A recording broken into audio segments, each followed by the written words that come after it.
ஆடி அசைந்து வரும் தேர், அதிர வைக்கும் இசை, துள்ளாட்டம் போடும் சிவனடியார்கள். சிதம்பரம் ஆருத்ரா தரிசன விழாவிற்கு கட்டியம் கூறும் விதமாக நடைபெற்ற தேரோட்ட காட்சிகள்தான் இவை. மார்கழி மாதத்து முழு நிலவு நாளோடு சிவனுக்கு உகந்த திருவாதிரை நட்சத்திரமும் சேர்ந்து வரும் நாளே ஆருத்ரா தரிசனமாகும். நடனத்தின் நாயகனாக கருதப்படும் நடராஜரை அவருக்கு பிடித்த நடனம் ஆடி வரவேற்கின்றனர் சிவனடியார்கள்.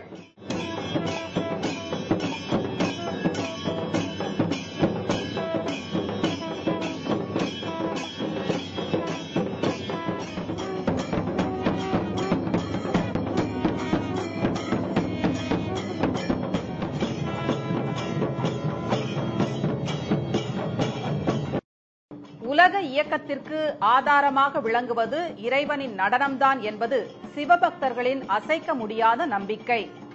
ஆனந்த தாண்டவம், ஊர்த்துவ தாண்டவம், ருத்ர தாண்டவம் என 108 விதமான நடனங்களை ஆடியிருக்கும் ஈசனுக்கு திருவாதிரைக்கு ஒரு வாய் களி என அன்று களி படைப்பதுண்டு.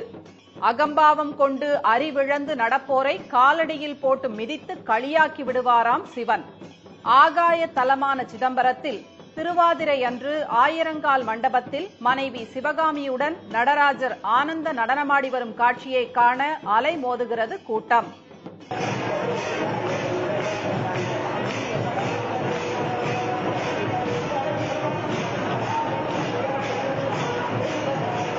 தில்லை சிதம்பரத்திற்கு பழமையான தலம் என்று வர்ணிக்கப்படுகிறது திரு உத்திரகோசமங்கை ஆதி நடராஜர் ஆலயம். ராமநாதபுரத்திலிருந்து ராமேஸ்வரம் செல்லும் வழியில் உள்ள இந்த உத்தரகோசமங்கையில் ஆண்டு முழுவதும் சந்தன காப்புடனேயே நடராஜர் காட்சியளிப்பார். ஆருத்ரா தினத்தில் மட்டும் சந்தனம் களையப்பட்டு மரகத நடராஜராக பக்தர்களுக்கு அருள் பாலிக்கிறார் ஈசன். மறுநாள் மீண்டும் சந்தனம் பூசப்பட்டுவிடும்.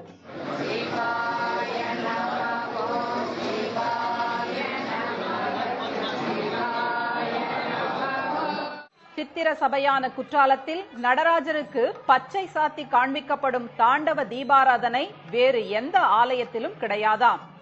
நடனமாடியவாறே சிவனுக்கு அர்ச்சகர் தீபாராதனை காண்பிக்கும் அழகை வர்ணிக்க வார்த்தைகளே இல்லை என்று உருகுகின்றனர் பக்தர்கள்.